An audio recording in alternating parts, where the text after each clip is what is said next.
I am surrounded by projects and notes right now.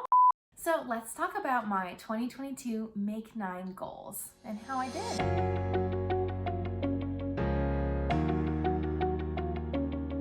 Hello, my name is Emily Crow from Crochet Creations and welcome to my YouTube channel. Today I would love to go over my Make 9 goals from 2022. Now I said goals. It's because I made more than one Make 9 list, so I will go into that in just a minute. But I just wanted to talk about why I'm reviewing my goals. I think the goals are really important and planning is really important to be able to have a vision for where you want to go and what you want to do. But almost as important as making those goals and plans is reflecting on them and seeing what you learned. Doing so can help inform you in how you want to make future goals and help you be more successful in the future with that. And so I think it's important to look back on this past year and my Make 9 goals and how I did, what I was successful at, and what I could improve upon, what I learned about myself in my making to make more reasonable goals for the next year, which is another video that'll be coming out. So last year, I made 3 Make 9 goals, and that's because I could not pick only 9 things I wanted to do. And most of this list is knitting, but there is a little bit crochet too. So I want to talk about both crafts, but I may accidentally say knitting because that is the majority of what my goals were. I made 3 lists that I was able to pare down, a list of my regular Make 9 that were my top 9 items that I wanted to make for myself. I had my stash Make 9 list, which was all based on old stash yarns that I had that I wanted to try to use up. I had to be very creative in figuring out how best to use those yarns to kind of use them from my stash and be able to continue working from the yarns that I already have. And then my gift Make 9 list, which were all for other people. I felt like my making in general has been focused on myself, and that's not a bad thing, but I wanted to be able to share my craft with those I love. And so I thought making a list of 9 things I wanted to make would help me to do so and to share that. So those are my 3 lists. And spoiler, I did not make all 9 things on any of those lists. If you want to watch my 6-month recap or review video, I'll make sure to link that up above and down below so you can kind of see halfway through the year how I was doing. But today I want to talk about all year, how I did, kind of compare the first half of the year to the second half of the year, and also talk about the things I learned both from the projects I finished and the projects I didn't. So let's get right into it.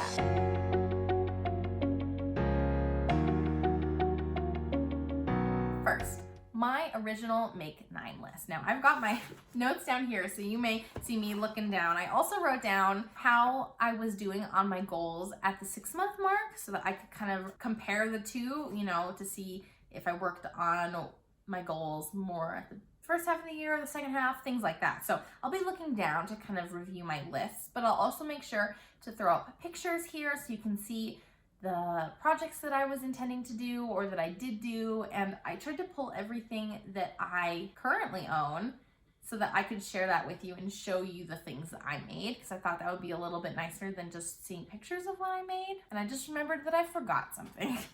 So first, for my Make 9 list, let's start at the successes that I had. Some of this laundry was in my dirty laundry pile. I am very behind on cleaning my knits.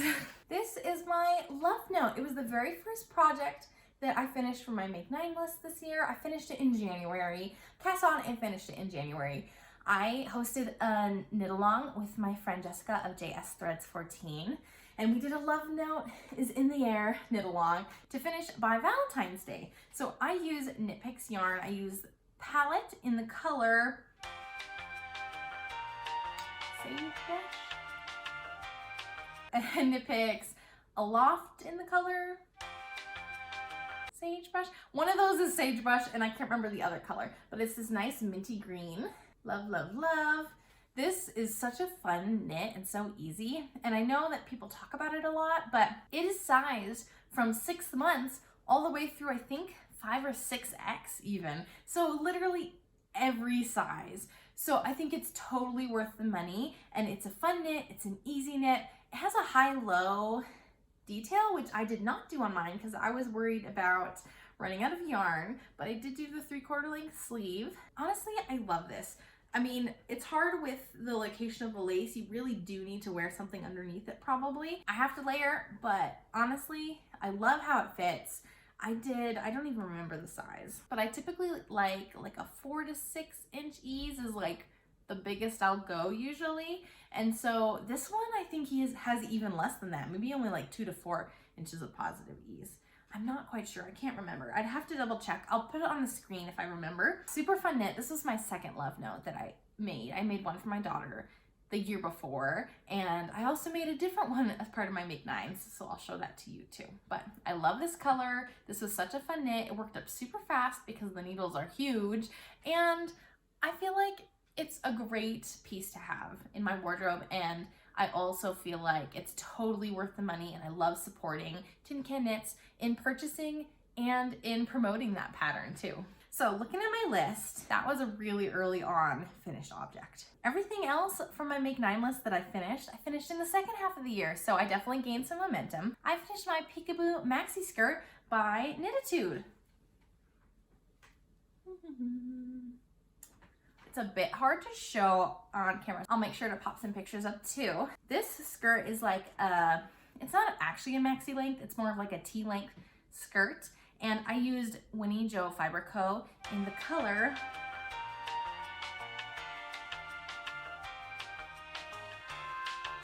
I don't even remember. I do not remember. I used Winnie Jo Fiber Co. in their DK base, and I do not remember the color, so I'll have to put it on screen, but I think it is stunning. I did alternate skeins. Beautiful, beautiful. And I figured that this would still work as a skirt in my wardrobe. I needed more skirts that fit me well. My color palette right now is very like white, cream, pinks kind of thing. And so this still works, even though it's a variegated knit skirt, it still works with a handful of shirts that I have in my closet. And so it is still like a well-worn piece in my wardrobe.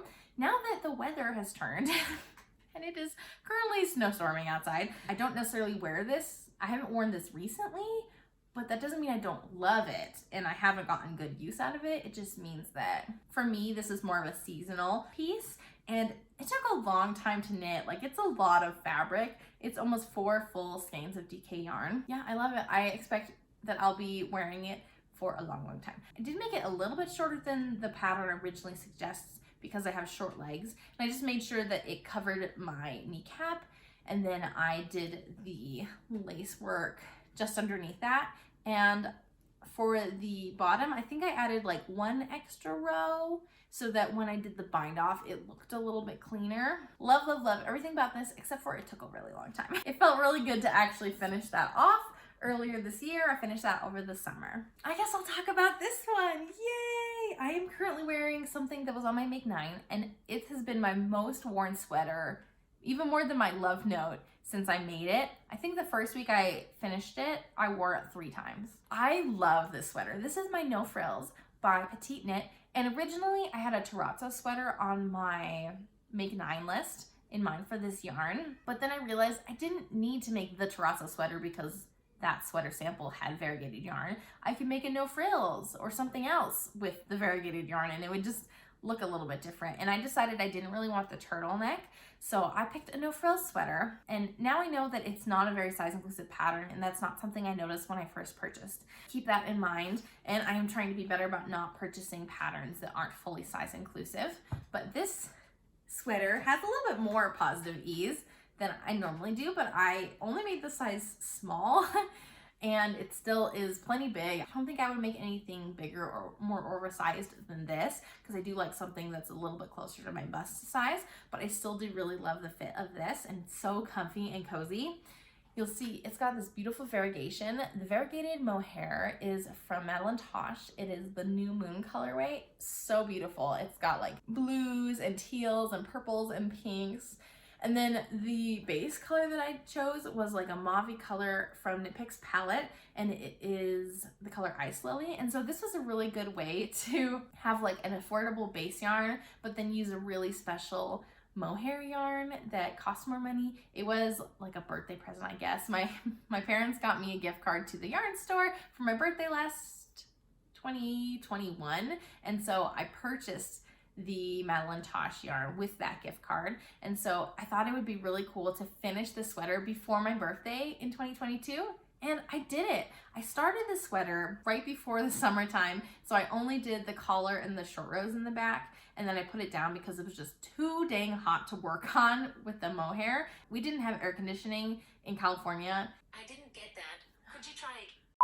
And we didn't have air conditioning in California, so it got hot in our apartment. I put it down, I picked it back up maybe end of September, and I flew through it.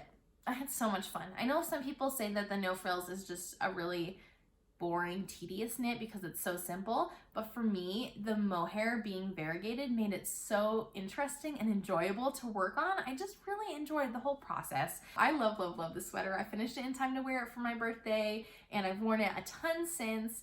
I think it's the perfect like warmth for me and what I need. I do have one sweater that's like an Aran weight with 2 strands of mohair, and I think that's a little bit too warm for even here in Utah during the winter, but this is perfect, honestly. I love the mauve color of it, and I think it's just a really interesting sweater. It is simple, but it is perfect for what I need and fits in my wardrobe really, really well. Another finished object for my Make 9 is the Autumn Doodle hat. Ta-da! And I actually finished this in like one day. I'm not even kidding. Like just on a Sunday, I cast on in the morning the brim. I knit the brim before we left for church, and then I finished the whole hat that day.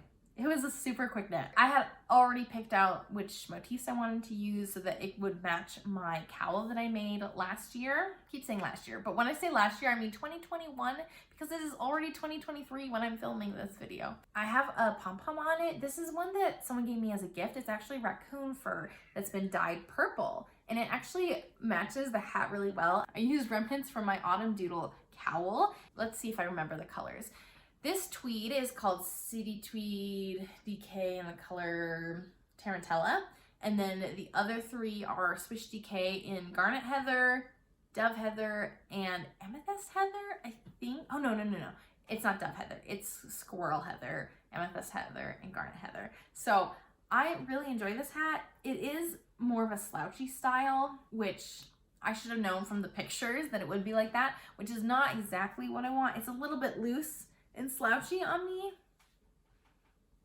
I mean, I think it still works, but it's not my preferred style, if that makes sense. Like, I don't mind the slouch at the end, but like the way it fits here is just a little bit like comfier. It's not very snug. Just something that I'm keeping in mind as I'm learning about myself, the way that I like my hats to fit.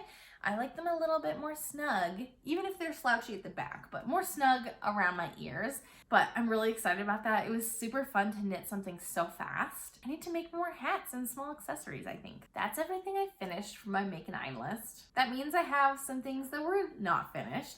I have one thing that I'm actually pretty close to finishing. This is my Find Your Fade by Andrea Mowry. Ta-da! Oh no, almost lost my stitches. So this center spine travels over 1 stitch every other row. So that means when I get to the end of this, then I can bind off, my shawl's done. So it looks like I've come a long way, but I still have maybe like 70 or 80 more rows to go, honestly. I have to finish fading in this last color, and then I do 1 more lace section and then 1 more garter section. I still have a ways to go. I was kind of thinking it might be fun to finish by the end of the year, but after Christmas gift knitting and stuff, I just knew it wouldn't happen in a week. So it's gonna happen this year. It's gonna get finished. It's really close, honestly, to being done. I used Sorelli yarn, their fall tonals, and I followed the fade pattern written within the pattern for the first half of the shawl. But then I wanted to use up my yarn for the second half as I faded back to light. And so I just faded when I was running out of yarn. I don't like the fading pattern as much as the first half of the shawl, but it is what it is. And now I know more to kind of pay attention to how much yarn I'm using, because this white did not use a lot over here. So I should have kind of keyed into that a little earlier, but it's okay. I love this color palette, so I think I'll still really love this shawl. This is ceramic, then cashmere, then I keep saying berry because it's like a berry pink. It's Charlotte. And then this is called Cottage, this brown. So I've come a long way, and I'm really excited to have this done. For the first half of it, probably, it felt like such a slog. It was so boring. It felt like it was going on forever. I did not enjoy it. Garter, I don't like working garter because you're working into like the backside of knitting. So you're working into purl stitches and I just don't like it. I don't like working it.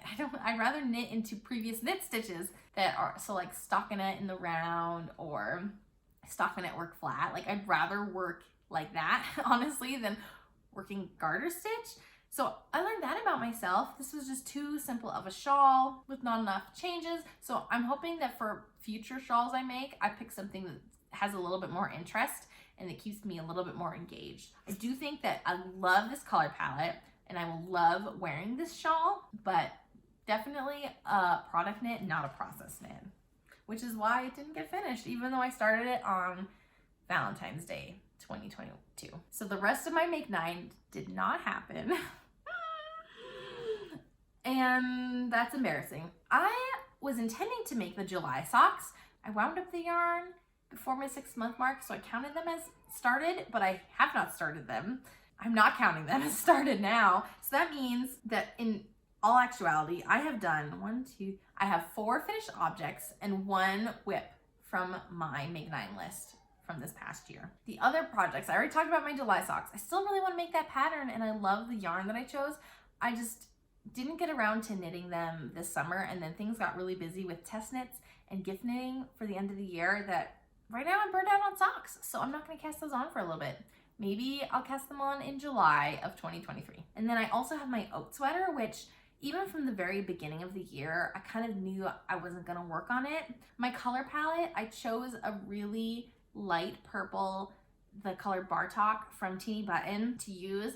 And I love that color, but it felt very much like an early spring, late winter color. And so by the time it got warm enough, especially in California, by the time it was like April, I didn't want to work on a sweater that was worsted weight, and I wasn't feeling that color for that season either. And so I didn't work on it all summer, and then it came to the fall time, and again, not feeling a pastel purple in the fall. And so it just didn't happen. And I kind of knew that I had missed my like window of inspiration where I really wanted to work on that sweater in those colors, and I still 100% want to do that. Definitely gonna try to make that this year because I love the colors, I love the pattern. I think it'll be really fun to work up and will be pretty quick too.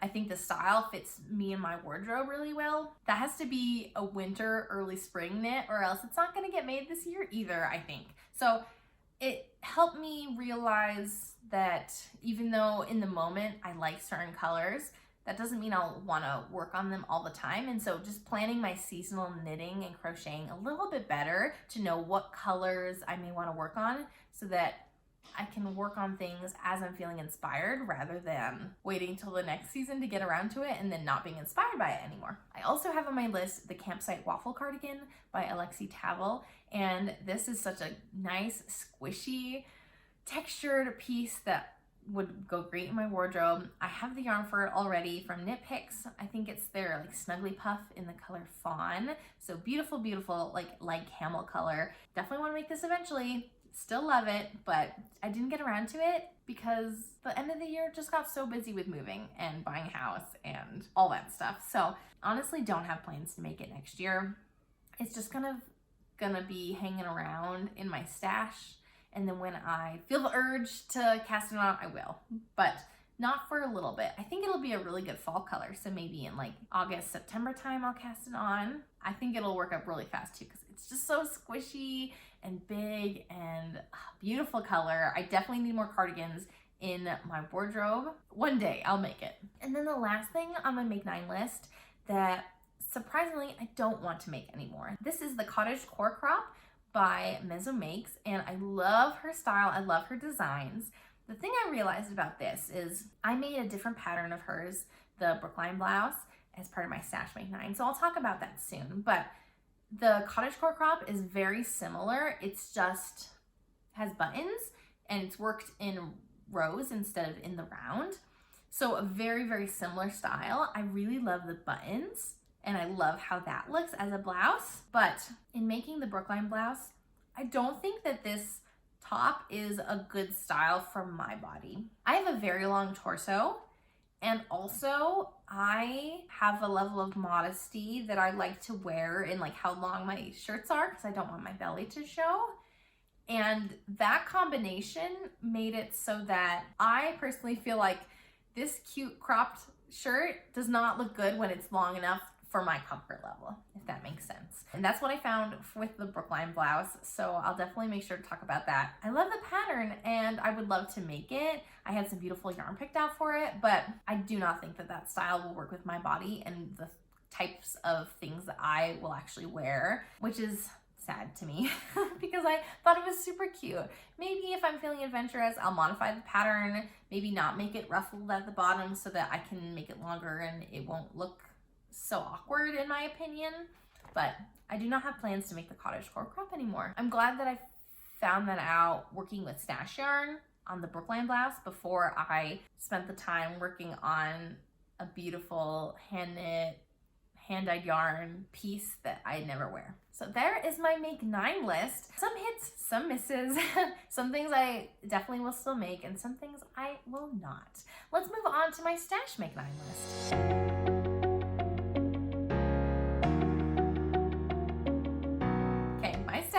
List is very telling. I got a lot done for the first half of the year and then I did not even touch it the second half of the year. I clearly wanted to work on my stash in January, February, March, and then I got over it and I started working with my newer yarns instead. I'll just go over this quickly because I talked about this in my 6-month review video, but the 3 things that I finished in the first half of the year from this list are my love note I knit for my daughter Georgia, my crochet Jack and Jill socks, and the Brookline blouse. Since we're already talking about the cottage core crop, I'll just move into the Brookline blouse.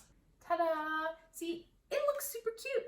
Little fluttery sleeves, little peplum, and I think that the fade is actually really fun. I used some leftover stash yarn that I had purchased from Hobby Lobby a while back, and I wanted to use it up and be done with it since I do not shop at Hobby Lobby anymore. So I faded from light to dark, and then I was worried I was gonna run out because I ended up having to hold the yarn double. The yarn is listed as a DK weight, but it's definitely a fingering weight. So I held the yarn double to get gauged. So I was using a lot more yarn than anticipated. So I sourced my friends, and my friend Gretchen had more of the red, and I just barely moved into the red. So I didn't need a lot, but I got some extra yarn from her stash that she was getting rid of. Happy day, it all worked out that I was able to finish this scrappy project. Like I said, I think in order to make it long enough for my comfort level, it hits at kind of a weird spot on my hip, and with the ruffle, I don't like how it looks as much as I would if I was wearing a traditionally cropped sweater. But at that length, I don't like how that looks on my body. Like I want something a little bit longer. So it's just like kind of, you know, hard to get the exact look I'm wanting with this style. So it's okay. It's something I learned. And like I said, I might end up modifying the pattern, maybe excluding the ruffle at the bottom so I can make something like this that fits my body type a little bit better. My Jack and Jill socks. This is a crochet sock pattern I had purchased a while ago,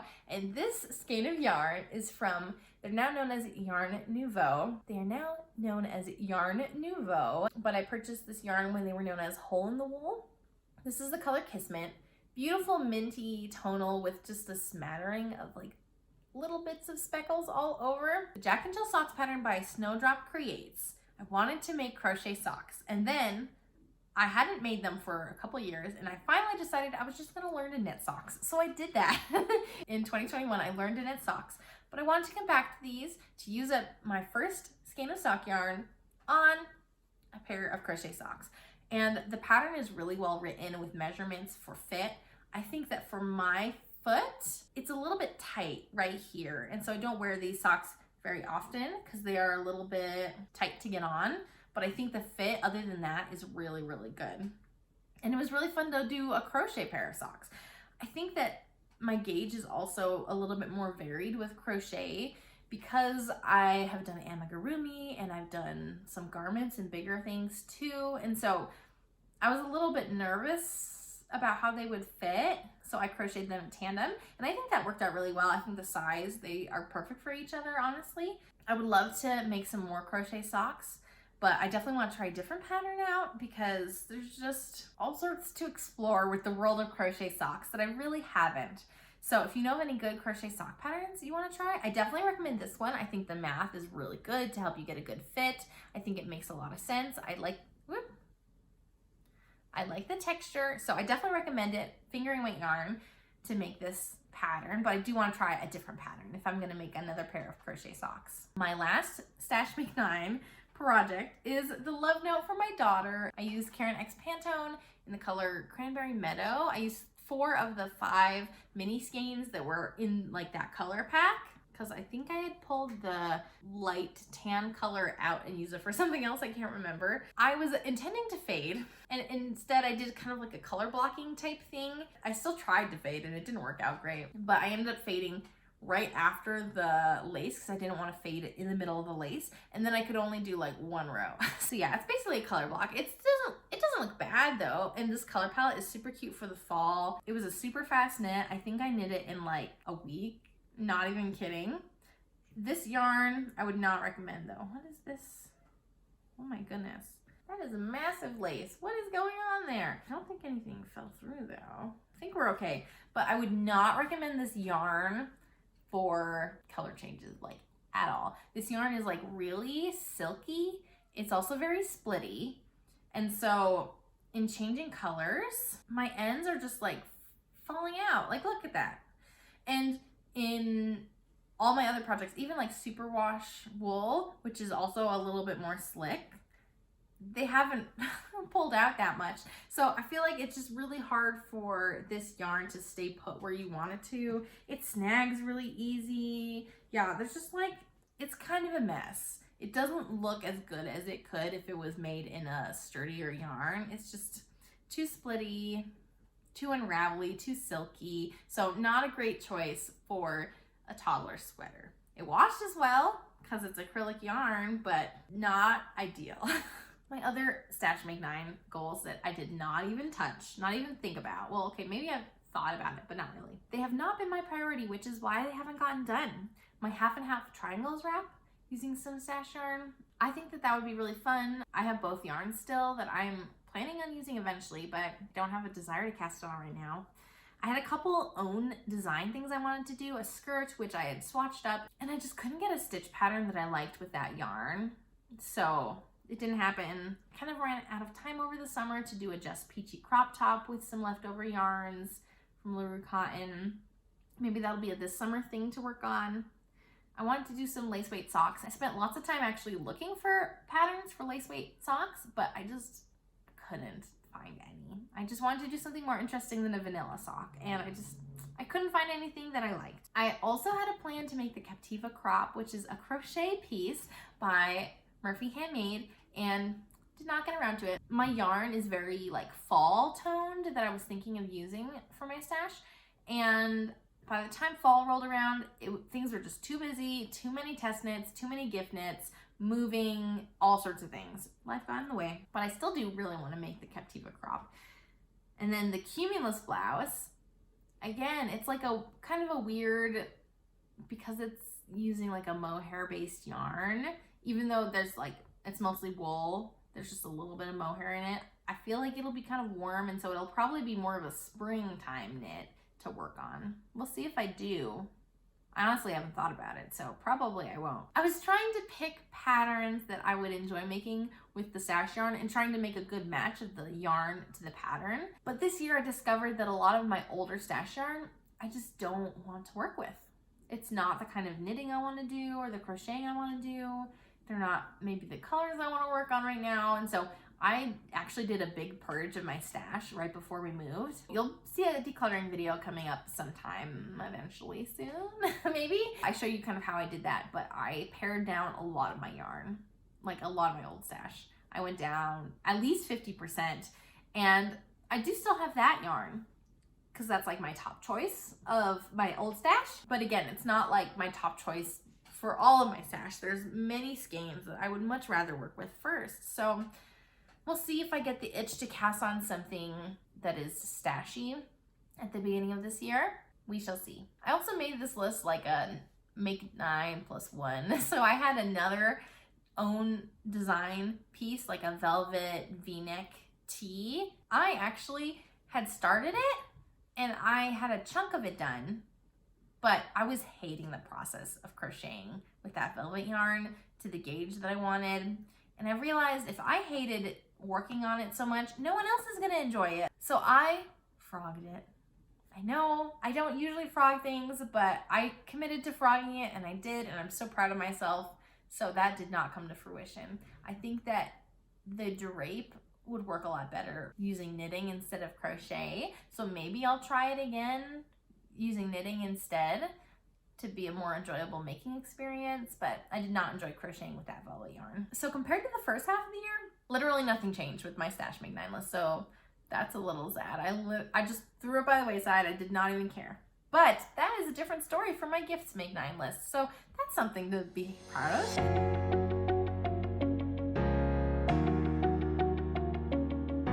So for my gifts make 9 list, I have lots of things to share with you here.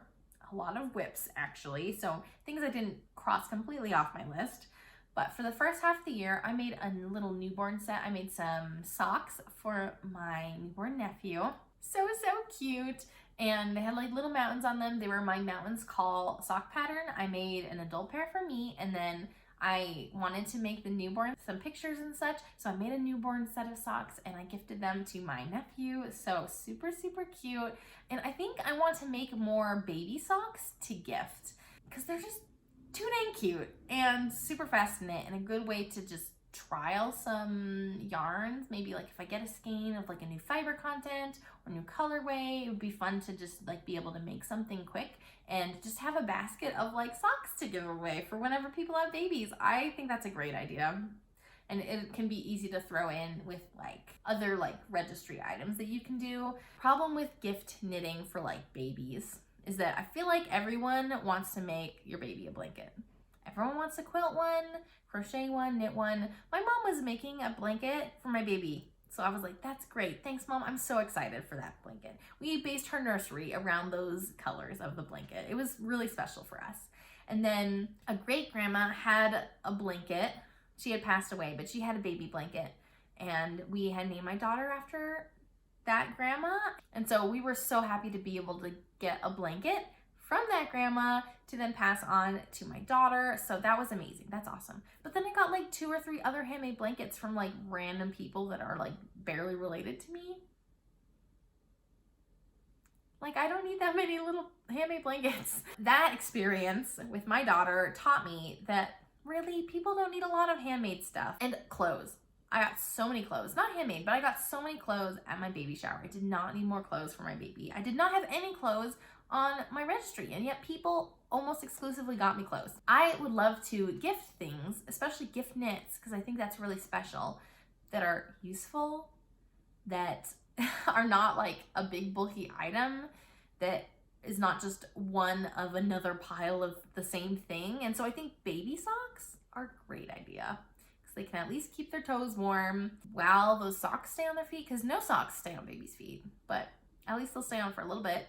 Something handmade is so special, but you can also, it's something so small and you can add that to something else. I think for my nephew, I gave them some swaddles that I really liked, and they have loved those swaddles, and they got the socks too. And so it was like a good little add-on to the gift to be something handmade, something special, but not something that took so long that I felt like I couldn't give something else that they had requested that they felt like they needed. So, sorry, that was a really long spiel, but I don't have the item because it's been gifted, but highly recommend baby socks as part of a baby shower gift. That was the only thing I'd finished by the first half of the year. So let's talk about some things that I had started the first half of the year that I was able to finish. Yay! Oh man, these are really pilly. These are super pilly. I probably need to clean these up. These are the Fox's Day Out socks by Stone Knits. So cute. I made them for my husband's birthday, and last year I barely finished his birthday socks on time. This year I had like a week to spare. It was great. But I used Woolberry Fiber Co. in the color, it was the Road Trip colorway from 2022. I wasn't expecting to use up so fast, but I did, and I can't remember what it's called, so I'll make sure to say it on the screen for you. I also used Sorel yarn cardigan, and then this is like a random gold mini that was in a different Woolbury Fiberco sock set, and I don't remember what that color is.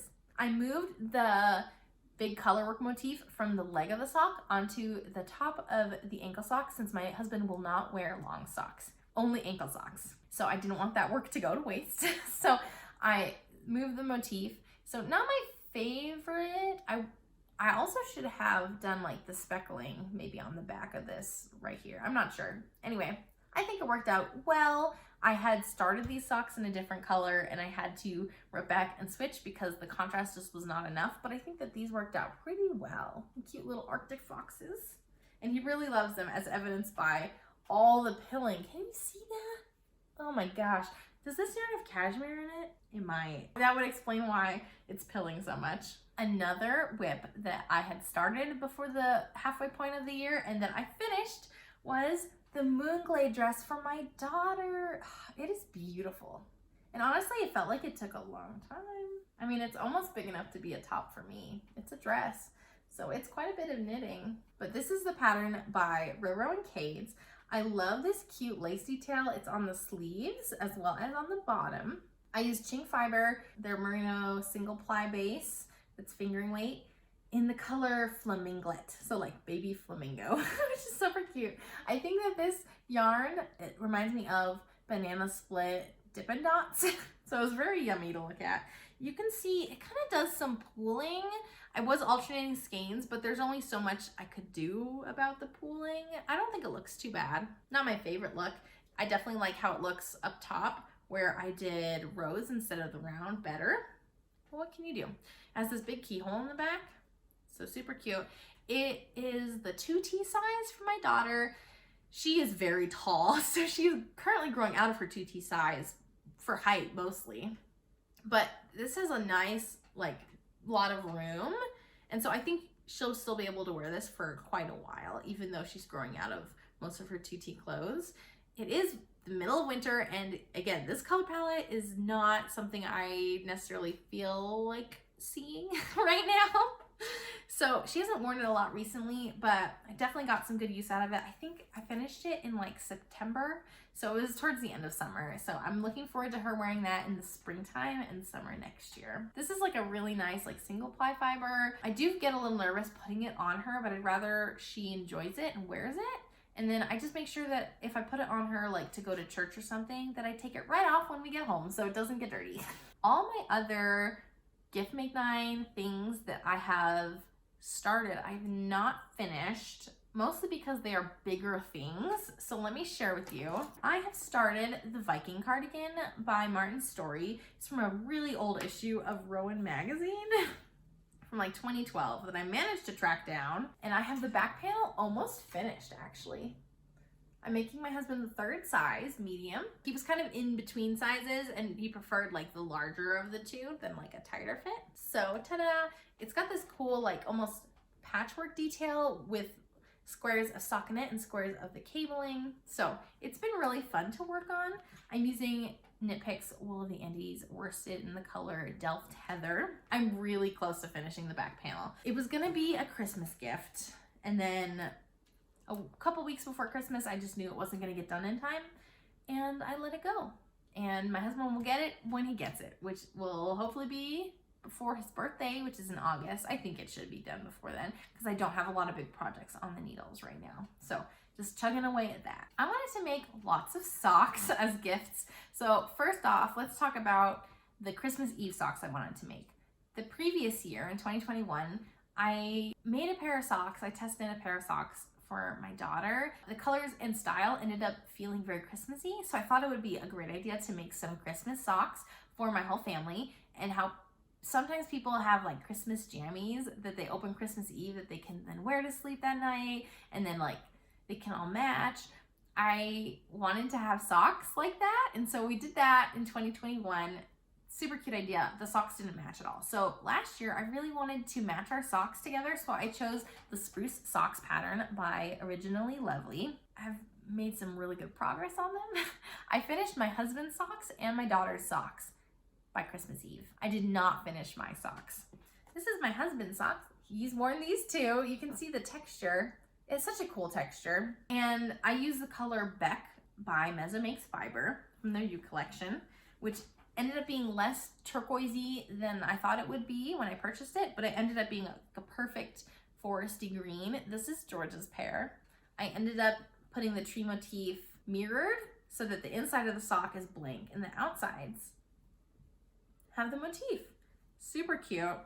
So I was hoping to get all 3 socks in 100 grams since I feel like my socks take less than 50 grams, but that was not the case. So I learned more about my yarn usage with socks, which is good. So I made my husband's socks, I made my taller socks, and then I started my socks. I only had 17 grams left of the main color, so I ended up pulling another yarn from my stash. This is Woolbury Fiber Co. in Vintage Ornament to contrast, and I'm gonna use the green color as just the heels and toes. And then I'm gonna also go back and change my husband's socks, rip out the toes, and switch it to Vintage Ornament to kind of tie everything together. So at least next year we'll all have the socks, but I only got, I think I was just on the cuff of my first sock on Christmas Eve, and I realized that I was not gonna make it. So I just set it aside, and I've been working on it at a leisurely pace now. This texture is super fun. You can see it a little better on my socks because it's a lighter yarn.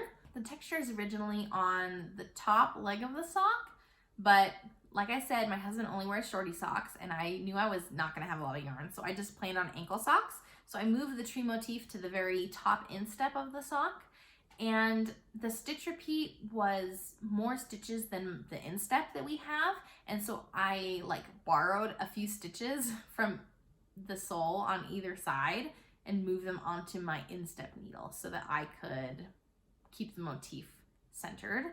And it honestly worked out really well. I had markers for where the tree motif started, and I had markers helping me know where my gusset decreases were. So with all the markers and everything, I was able to figure it out, but I think it worked out really well. So I'm excited to have these socks. I'm really bummed we couldn't all wear them, but my husband and my daughter got to wear their socks for Christmas Eve, and I think it's a cute pattern. I am ready to move on from it though. I'm glad we're almost there, and next year we can have all these socks that coordinate together. And now I know better both yarn requirements as well as like time frame wise how much I can accomplish, so that next year I can be more successful at making Christmas Eve socks to match for my whole family. I also had plans to make socks as Christmas gifts for my family, my parents, my brothers. So that's 4 pairs of socks, and I had started in June. I started in June for summer sock camp, and I did not meet this goal. I got a really good chunk of it done though. I finished my mom's socks pretty early on. These are all Knit Picks Stroll yarns, but this line is hand paints in the color Hummingbird. And then for my dad's, I used Stroll Tweed in the color Prussian Heather, like a navy blue. So those 2 tall socks. And then my brothers wanted ankle socks, thank goodness. So I made, this is just regular Stroll in strawberry and black for my little brother, and I finished the second sock. Yay! I've not blocked it yet because I didn't need to, because we didn't end up going to New York for Christmas like we had planned, and it was very last minute as a result of Winter Storm Elliott and the mess of the airlines. Our flight was pushed back almost a week, and so we would have had 0 time to actually spend with my family. We rescheduled our trip for January, so everyone's getting their Christmas socks in January. And then my brother, I only finished 1 of his socks. This is my twin brother. He has a very big foot. I hope it'll fit him, but we tried to based on measurements. This is my first time making socks for people that can't try the socks on as they go. So we'll see based on my measurements and how the socks turn out, what modifications I may need to make for next time I make socks. If I can find, I don't know where I put it, but I literally have just a cuff done for his second sock. I have a sad toddler again. So I have 1 sock to go on that goal, so I'm a little bummed. I was pretty close to finishing, but I just had too much to do in December, and when we found out we would not be going to New York for Christmas, it wasn't as much of a priority timeline wise, so I was able to back off, give myself a break, and work on something else because I really needed a break. It was a tall order, so it was on my gifts make 9 list, but those 2 items on my list account for 7 socks. That's a lot of knitting. I will not be making such huge goals next year. A couple things that I did not even touch. this past year that were on my Gifts Make 9 list. I wanted to make some amigurumi food for my daughter, and I still would really like to do that. And I even have a couple design ideas in mind. I think that I will put less pressure on myself timing-wise to get things done, but I am feeling the itch to make something right now. So I think I'll start some amigurumi food pretty soon here for her. I also wanted to make some doll knits for her, and I didn't even purchase the patterns from Petite I was thinking about, but she is starting to get more interested in her dolls and even taking the clothes off. She does not know how to put things back on, and she still needs a lot of help to take the clothes off, but I think she might enjoy more now if I made her some doll knits, now that she's just a little bit older. I also had an idea to make a muscle burrow for my husband, and he did not want one. Off the hook for that, which is great. He did not want a hat. He doesn't want to wear a hat. I was like, well, what about we're moving to Utah? It's actual winter there. Like, your ears will get cold. And he's like, I won't wear it. Oh, well, no hat for him. You don't have to tell me twice. So that's my Gift Make 9 list. I made some more progress compared to the first half of the year, but I ended up only having 3 finished items and 3 whips that all fell short in December. Lots of project plans, and there's so many more things not even on these lists that I wanted to make last year, and just because I didn't make these things on my lists does not mean I did not make a ton of things last year. So definitely keep an eye out for my 2022 year in review video, because I will be showing all the things that I created. I am really grateful for this channel and the podcast I have, because it's helped me go back and track everything that I've made and follow along and make sure that I have everything accounted for. And there are a lot of things that I made last year. I'm really excited to share that with you. But for this video, at least, I did okay at fulfilling my goals. There were a lot of things that brought me joy and a lot of things I felt really accomplished in finishing. Lots of whips. Literally, I think all my whips I'm taking into 2023 are all related to my Make 9 list. So those are that's really good that they're all priorities of mine and things that I really still want to make. There's also a few things that I will still hope to make eventually, but we shall see when I get to them. I am setting some goals for 2023. My plan is to do a Make 23. I had a really hard time figuring out how to limit my list to just 9 items, which is why I did 3 Make 9 lists. So this year, I want to have 23 items, and based on everything that I experienced with trying to complete these goals this past year, I think I am better prepared to have a reasonable amount of goals for 2023 and to have a good balance of what seasons I'll want to work on and where certain items, and having smaller projects and bigger projects, just having a good spread rather than having too many big projects in mind. So I think that my 2023 goal list, which is make 23 items in 2023, is gonna be a lot more reasonable, and I'm really excited to share with you the things that I have selected for that list. I think that it's not necessarily a failure that I didn't complete my goals from last year. It did really teach me a lot. And there's some items that I am so over the top in love with, and some things that I would not have learned otherwise than trying to complete the goals or realizing later on that they weren't a good goal for me. So I'm really grateful for the opportunity to set some goals and look back and see kind of how my making journey has changed, and also how I want to change my making journey for the next year. Let me know down below if you have made a Make 9 list in the past and how you did on your knitting and crocheting goals in general, because I would love to hear from you and the things that you've been working on and trying to accomplish, and also share with me the things you're hoping to do for 2023, because that'll be an upcoming video for me that I am really excited to share with you. Time to clean up all of these items. But until next time, happy making. Bye!